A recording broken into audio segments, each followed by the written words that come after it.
This is the 23rd lesson of a program I created entitled Overcoming Depression in the Workplace. While this program was meant to address yung mga nade-depress sa trabaho nila, the principles I share can be applied in the different areas in your life. Hindi kailangan na you follow the sequence of the lessons. Pwede rin you skip one from another. However, I just want you to know na 23rd na ito and meron pang tatlong natitira because there are 26 lessons in this series. So let me start this lesson by asking you, are you a kind person? Or gusto mo bang maging kinder? Yung bang taong ikinatutuwa ng ibang tao? Paano ba nagagawa ito? How do one person become kinder?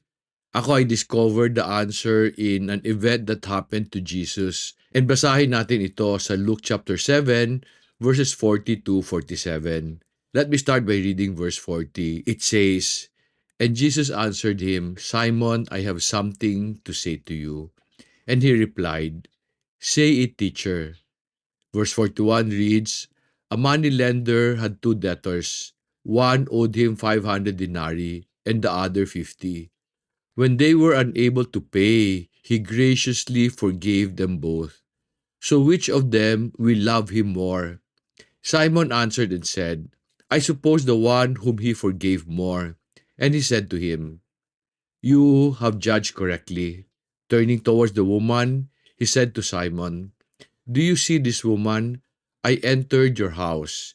You gave me no water for my feet, but she has wet my feet with her tears and wiped them with her hair. You gave me no kiss, but she, since the time I came in, have not ceased to kiss my feet.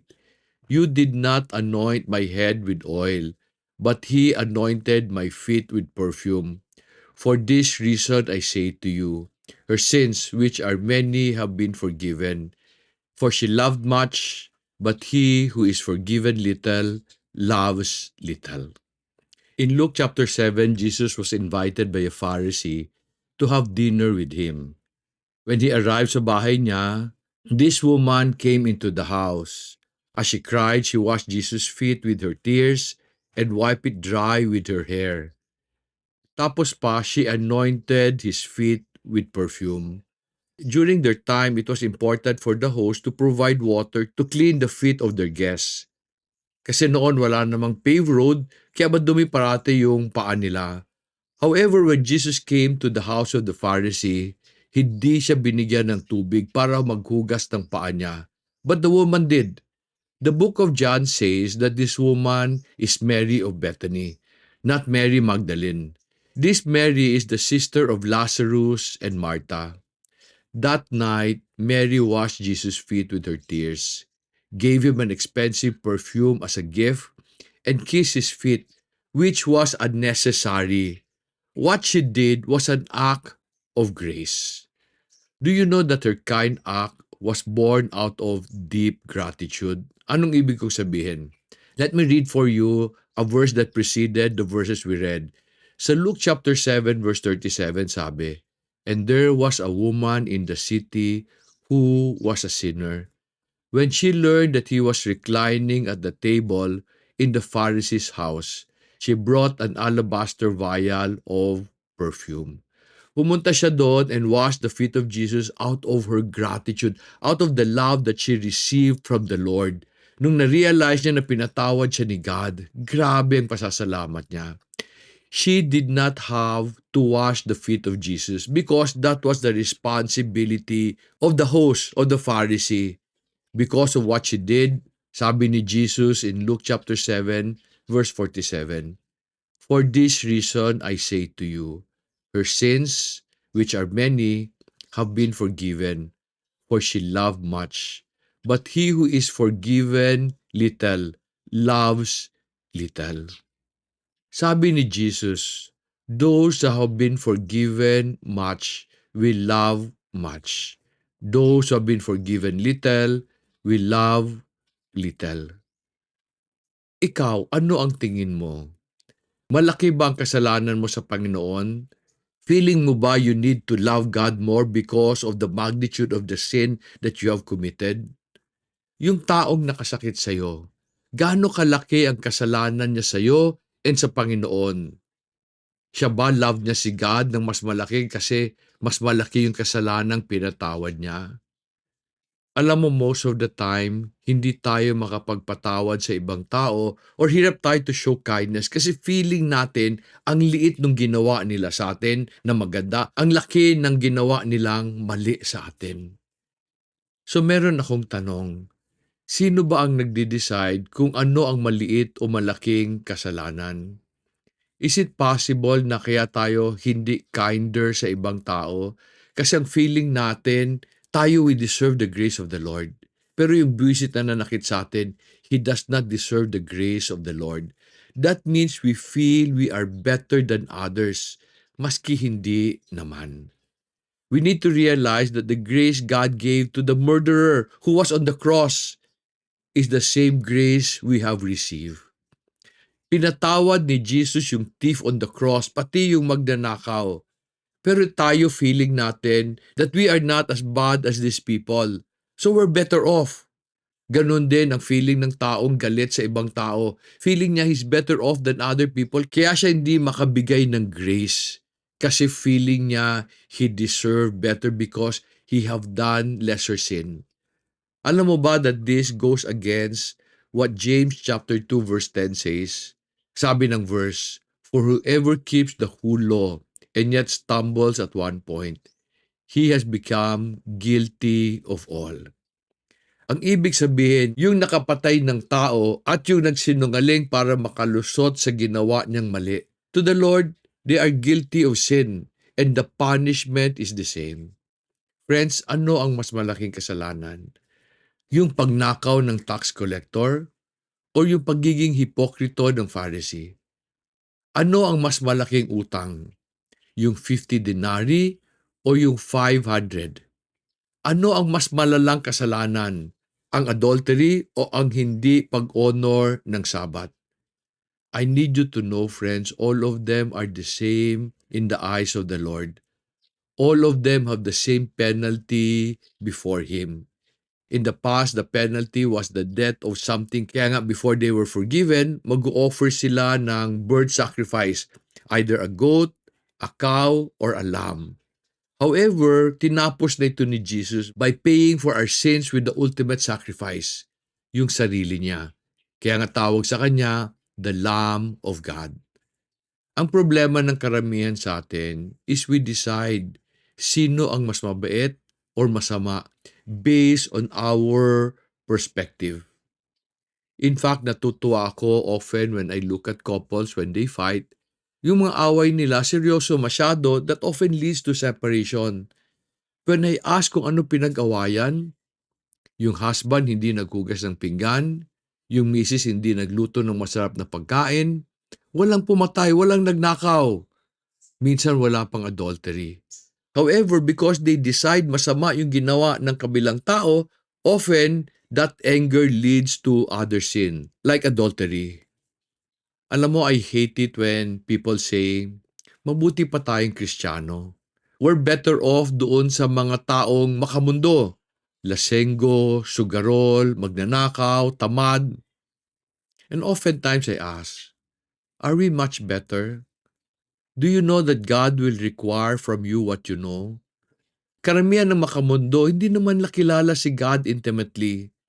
Ang mga Kristiyano who reads the Bible or go to Mass and worship every Sunday, mas marami silang alam.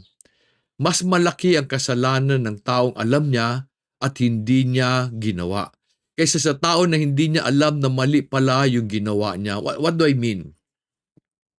You know, one of the weakness of Abraham was he would lie. 2 times he lied about Sarah just to save his life. Sarah was a very beautiful woman, maski matanda na siya. When there was famine in the land, Abraham and his family went to Egypt for refuge. Nakita ni Pharaoh si Sarah. And she took Sarah to have relationship with her. Si Abraham hindi lumaban. Sabi niya, okay lang, kapatid ko naman babae yan. Mabuti na lang God protected them by showing Pharaoh that he did something wrong. However, hindi lang ito nangyari once. Nangyari ulit ito. There was another famine where Abraham was forced naman to go to the Philistines for refuge. Abimelech, Yung pangalan ng king nila also took Sarah to be his wife. And si Abraham said, okay lang, kapatid ko na babae yan. Abraham lied about Sarah twice. But God protected him and did not punish him. Why? Because Abraham was a pagan. Hindi pa niya alam ang paraan ng Panginoon. In fact, the law that was given to Moses was not yet given because Moses came many, many years after. However, God treated Ananias and Sapphira differently. Ananias and Sapphira were part of the new church. After Jesus resurrected to heaven, the apostles started to form church in the different homes of the member.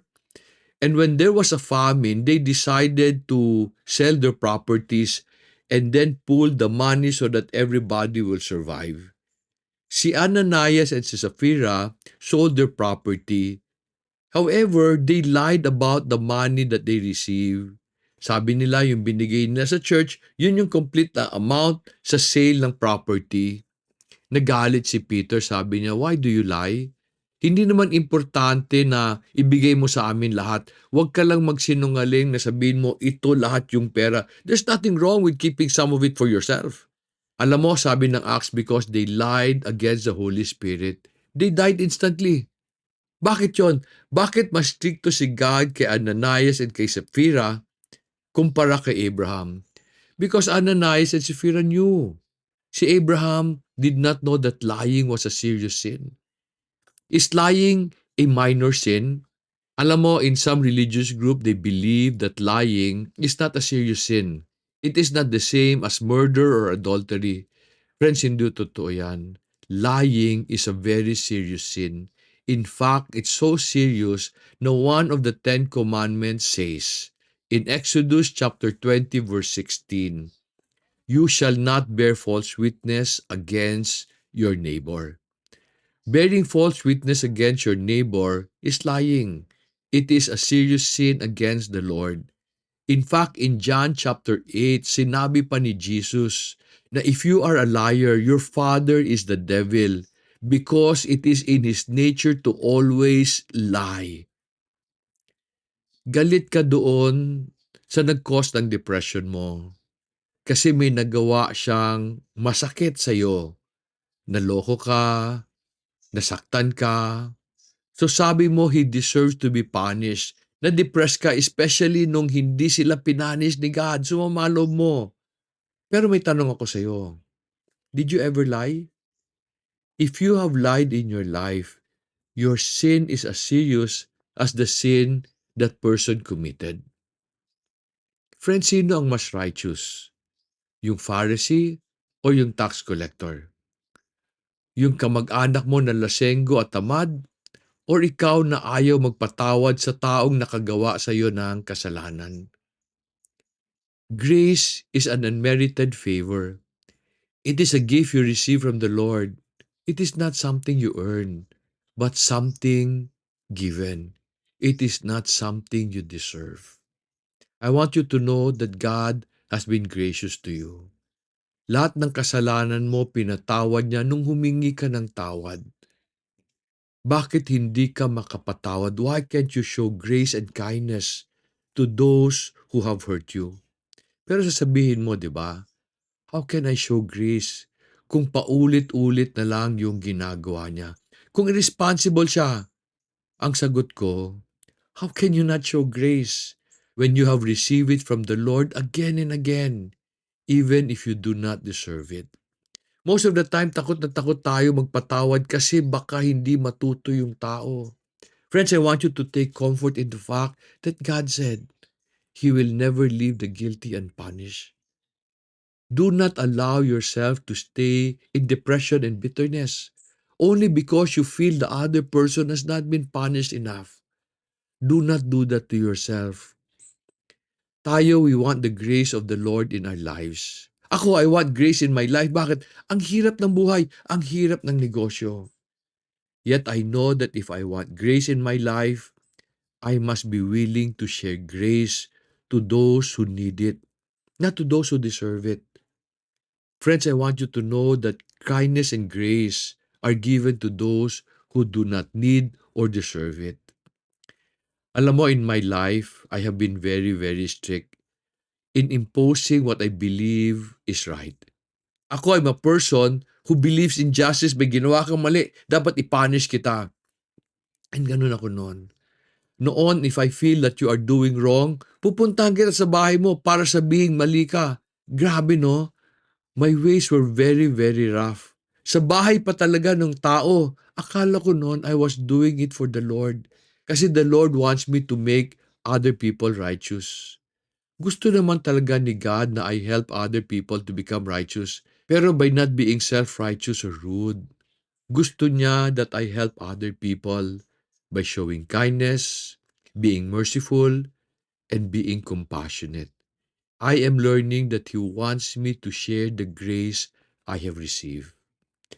Alam mo, in our foundation, even in my farm, I've lost a lot of people. While many of them move on to pursue better opportunities, some of them left bitter because they did not see me as gracious and kind. When they left, sabi ko pa sa sarili ko, they deserve to leave because they did not meet the standards of the Lord. Alam mo, today I wonder, what would have happened if I had been more gracious? What would have happened if I choose to be kind, not right?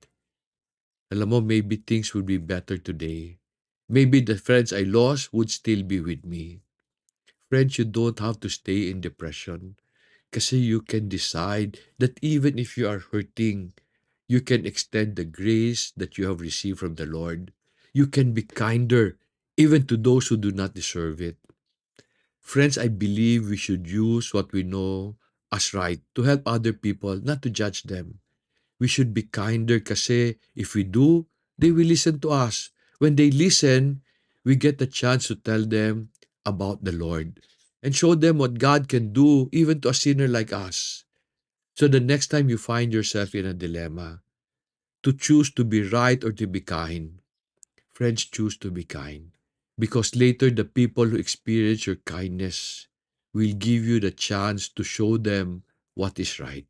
They will listen to your needs, they will show compassion to your pain, and then together you can build a better relationship. But, friends, this can only happen if you are first gracious. Use the unmerited favor you receive from the Lord to bless others. Friends, as you receive grace, pass it on to others so that they may also know and experience the love of the Lord. Kung natulungan kita through this lesson, like always, isa lang request ko sa iyo. Can you help me help others? I am sure may kaibigan ka or kamag-anak ka who are experiencing depression or maybe hindi lang na naintindihan kung anong nangyayari sa buhay nila. Can you share this program to them? Together, let us work to see more people be freed from depression so that we can build a better future for our families and the families that will come after them. Salamat sa pagpanood and may God bless you. In this video, gusto ko sanang sagutin yung tanong na sino ka ba? Because some people say in comments na hindi naman talaga na ako kilala. Well, hindi talaga nyo kilala because for some time gusto ko lang talaga yung simpleng buhay, yung hindi na sa public. I am Dodong Kakanando. I'm a farmer and a businessman from Bukidnon. As an entrepreneur, I use the Bible as my main reference and the plant as a model on how to manage and grow my business. I used to work for Hewlett Packard. Nagsimula ako galing sa pinakababa na tawag nila staff sales engineer o tawag ko sa sarili ko noon, tigas ng opisina. Alam mo yung tigas? Tigagawa nito, tigagawa nun. From there, I was able to go up the ranks until I became vice president of the distributor of Hewlett Packard when they were still not in the country. When they finally opened a direct presence in the country in 1995, I became assistant country manager. And yun yung posisyon na iniwan ko nung umalis ako in 1998. I am a follower of Jesus. And paniwala ko that He did not only come to save us from our sins, but to show us a better way of living life and doing business. Naniniwala ako na ito ang ibig niyang sabihin when in Mark chapter 1 verse 15 he said, "The time is fulfilled. The kingdom of God is at hand or is here." However, hindi mo siya makita. Pero ang pagkaintindi ko dyan, sa at hand means pwede ko siyang hawakan. If I apply the principles of the kingdom in my life, that kingdom will bless me. Di ba sabi sa Mark chapter 6 verse 33, if we seek His kingdom and His righteousness first, He will add all good things to us here on this earth. And this is the reason why I use the Bible as my main reference, because I have proven that if I seek the Lord's righteousness in whatever I do, He will bless me. The reason I teach is because gusto ko i-share yung mga bagay na nakatulong sa amin, hoping that these principles will help others also. I am a traditionalist. I believe that the best way to succeed in business is to study the old ways of doing business. Kasi naniniwala ako that the riches we enjoy today are results of the hard work that was done by the previous generation. Sabi nila nagbago na ang negosyo because of the advancement of technology. Ako naniniwala. Technology is just a tool. It will help us move things faster and make things convenient for people. Nonetheless, technology cannot replace the need to build relationship, to delay gratification, to serve our customers well and help them succeed, and marami pang iba. I am not a business guru or expert. Ang tawag ko sa sarili ko, business guro. Tagaturo lang. And ang ituturo ko sa inyo ang mga bagay na nakatulong sa akin. If you believe that business has changed and the old ways are obsolete, I am not for you. But if you would like to understand kung ano ang nagpayaman sa mga taong like si Joseph, si Solomon, sila Abraham, then baka makatulong ako sa inyo. I am Dodong Kakanando. I'm a farmer and a businessman from Bukidnon who just desires to be able to help every Filipino become fruitful.